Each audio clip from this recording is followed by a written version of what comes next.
The knockout party has already started for a couple other Filipino fighters. Perhaps one reason it took 150 years to get a Filipino-American police commander, there's not many Filipino officers to begin with. Just around the corner from Bagnet, another Filipino business was the victim of looting.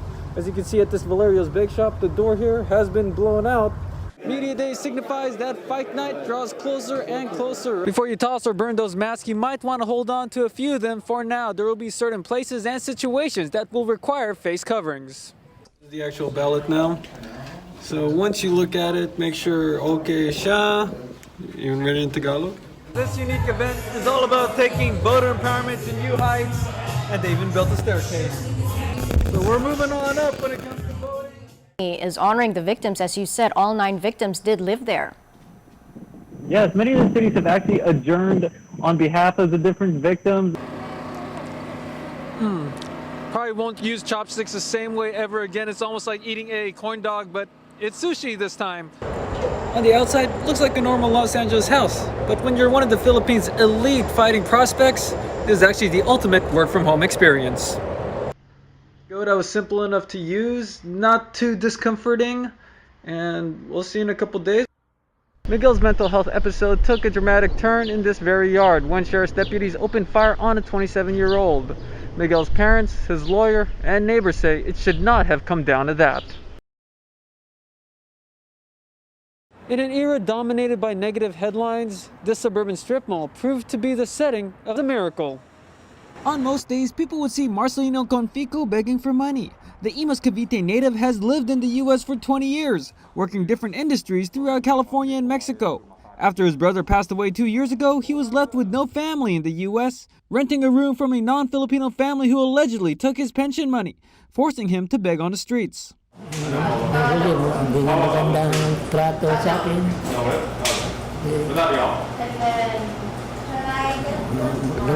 Pumunta ko sa Pilipinas food sa Pioneer.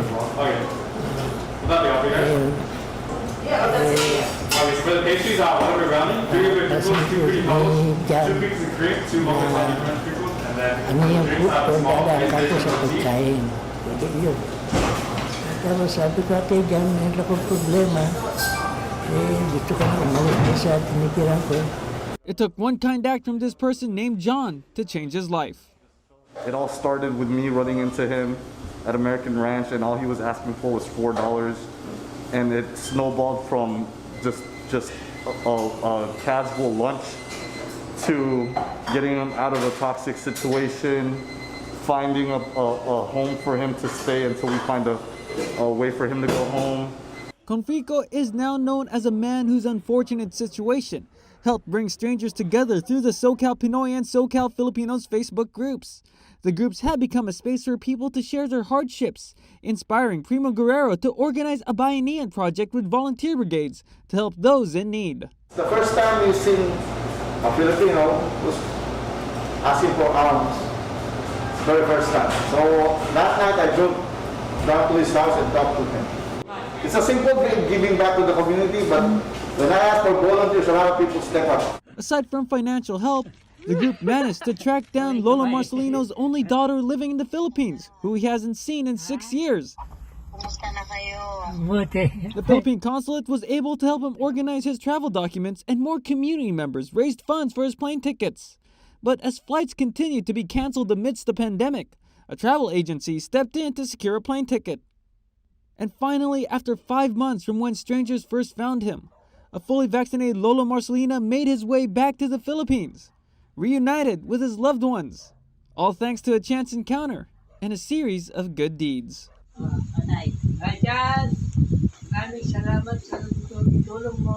Steve Angeles, ABS-CBN News, Cerritos, California.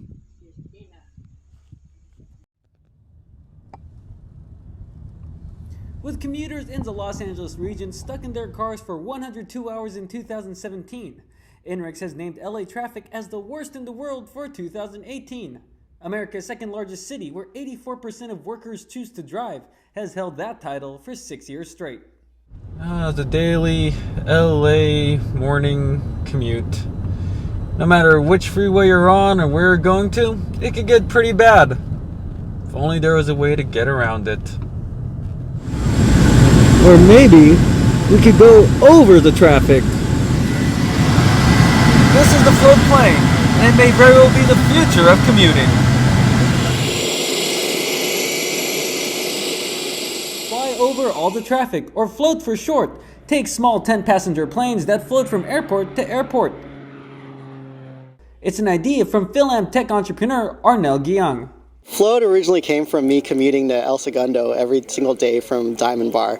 I used to commute in hours of traffic, and I thought, is there some other way to do this? Float would offer monthly subscriptions and target companies that may be interested in shuttling employees from one region to the work site. And we'd like people to commute as if they were in a van pool or a carpool to work. We're setting it up as a subscription right now for about $1,200 to $1,250 a month, but the one-way cost for a single flight is between $30 and $40. As it launches, for now it's partnered with Mukulele Airlines, and it utilizes the dozen or so small airports scattered throughout the Southland. There's so many people here, and there's so much infrastructure, there's so many airports that really gave us a perfect launching pad for this service. Hopping on and off is simple and doesn't require TSA screenings. But inside it's buckle up and devices on airplane mode, while commuters can look at coworkers crawling through the freeways. The 2-hour drive from Bracketfield in Laverne to Santa Monica's municipal airport has now been reduced to about 15 minutes. It kind of is a school bus for grown-ups, but a very nice one. Float plans to be up and running by the middle of this year. If all flies smoothly, it hopes to eventually expand into places like the San Francisco Bay Area. Steve Angeles, ABS-CBN News, flying above Los Angeles. It was Cesar Chano and his wife's weekly Saturday morning walk through Cerritos Regional Park. But unlike their usual routine, they encountered a man who they described as white and in his early 20s who proceeded to verbally assault them. Puro murang ginawa niya sa akin. Yung go back to your country, parang huli niya nang sinabi yun. Tapos gaganon ako, ibihila ako ni Ruth, yung asawa ko, nakarinig ako ng parang kasi ng baril kasi may dala siyang backpack hawak-hawak niya. Kaya natakot ako. Fearing he may be armed, they made it to their car parked about a quarter-mile away on the other side of the park. And as the 70-year-old retired health worker sat with his seatbelt on the driver's side. Bukas ang pinto rito. So he came in through dun sa passenger side siya. Kasi yung misis ko nagdadrive nasa passenger side ako Ganyan, no? Kitang-kita ko, umiikot yung yung kamay niya, ganyan.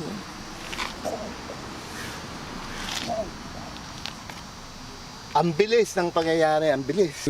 Tapos umatras siya ng ganyan. Atras siya ng ganyan. Tapos nakalabas yung yung paa ko kasi na auto balance na ako nung pagsuntok niya nakalabas yung paa ko. Sabi ng misis, "Huwag kang lalabas, sarado mo yung pinto." The couple said they drove off before they could capture any pictures of the assailant. They pulled over a few blocks away to call police and file a report. Echano then spent a day in the hospital and is now recovering from his injuries from the attack with some antibiotics. Parang duling yung paningin ko dito. Pero nag-improve na siya itong araw na to. To get them through this traumatic encounter, Echano said he and his wife have turned to their friends from Glory to God Church for support. He also said he will not let this horrific experience disrupt his life. He plans to continue his regular walks, perhaps not at this park. But he added they'll most likely park their car closer to where there are more people. By coming forward, the victim hopes that potential witnesses, as well as some residents or businesses with CCTV, may have some leads that could help identify his attacker. Steve Angeles, ABS-CBN News, Cerritos, California. Marvin Samojo's aspirations to become a fighter never materialized, but after finding that his success comes from the corner, he hasn't looked back. In 2009, Manny Pacquiao and his team were impressed by a local trainer in Baguio City. 7 years ago, they decided to bring him to Los Angeles, where he's trained many of the world's top fighters in the corner of championship moments.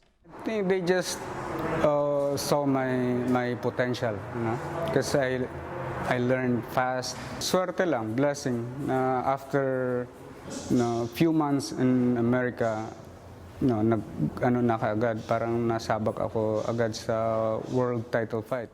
While he still assisted Team Pacquiao last month, he and business partner Brendan O'Reilly have been putting the finishing touches on Combinations Boxing Academy in Lawndale. a name that means more than a series of punches. We also call it combinations because this is the meaning of combined nation. It's united by boxing, so people from different parts of the world are welcome. World champions, friends and family, and celebrities visited Samodio at the recent grand opening celebration, and many fighters have since begun setting up camp. Hindi ko naisip, no? Ang naalala ko lang, sinabi ng tatay ko, pag binigyan ka ng responsibility sa buhay, gawin mo ng tama. Tsaka mahalin mo kung ano mang binigay sa'yo. Yun lang. At ito yung resulta. Students of all levels can come in for group classes or one-on-one training sessions, even a beginner like me. Like all my years covering boxing, I've never actually stepped into the ring. Let's give it a shot. Let's hit the mitts. 1 week and 6 group classes later, good. Yun yung number one goal ko, magkaroon ng maraming world champions, hindi lang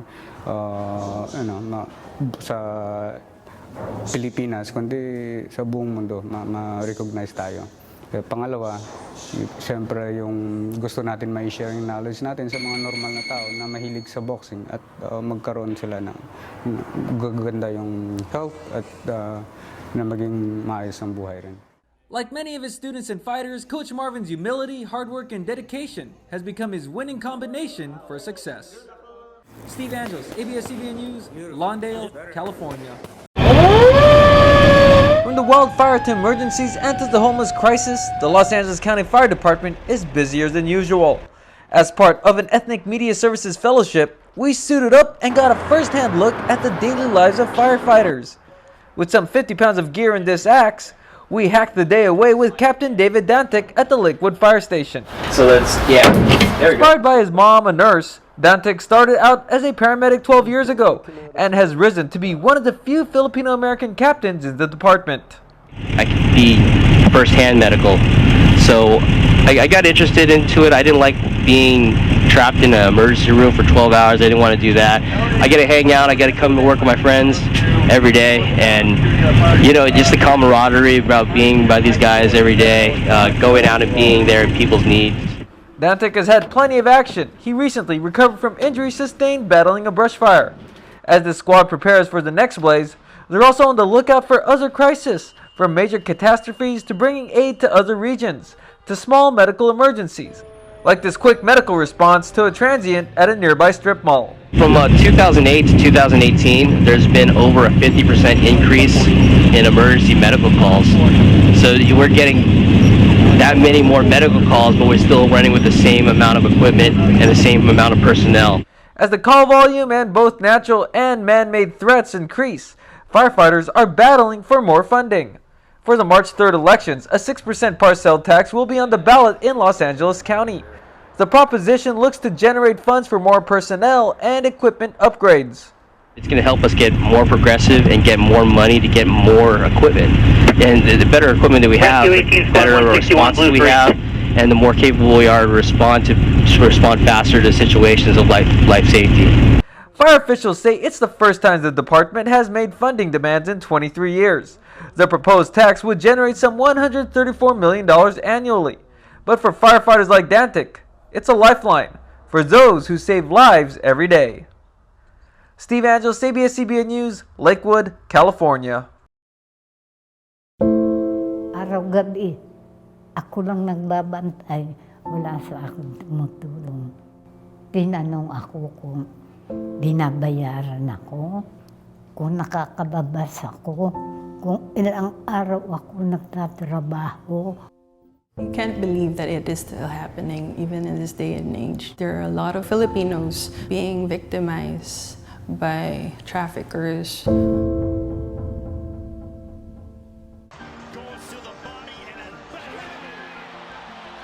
For the past 24 years, as Manny Pacquiao defeats opponents, he uplifts his fans. My heart is for the people. It symbolizes hard work, success. But after so many battles, how much longer can this last?